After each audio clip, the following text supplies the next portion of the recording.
PSG বনাম Real মাদ্রিদের ম্যাচে কি ঘটে গেল তা আমরা এখন জানব। আজকে এই পিএসজি ম্যাচের মূল নায়ক ওসমান দেম্বেলে। তিনি প্রথম 10 মিনিটের ভিতরেই একটি গোল করেন এবং একটি অ্যাসিস্ট করেন। প্রথমার্ধের খেলা শেষ না হতেই আরেকটি গোল হয়ে যায় 24 মিনিটের মাথায়। পিএসজি কোচ লুইস এনরি তিনি যেভাবে মাঠ সাজিয়েছে 3-3-4-1। অপরদিকে রিয়াল মাদ্রিদ ছন্নছাড়া ফুটবল খেলেছে। রিয়াল মাদ্রিদ পুরো ম্যাচের মধ্যে কেউ জ্বলে উঠতে পারেনি।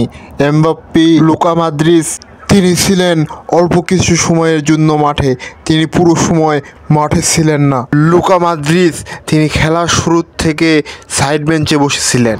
পিএসজির সামনে এক প্রকার আত্মসমর্পণই করেছে রিয়াল মাদ্রিদ। অবশেষে লুকা মডরিচ কান্নায় ভেঙে পড়ে। খেলা শেষে স্কোর সংখ্যা রিয়াল মাদ্রিদ 0, পিএসজি 4।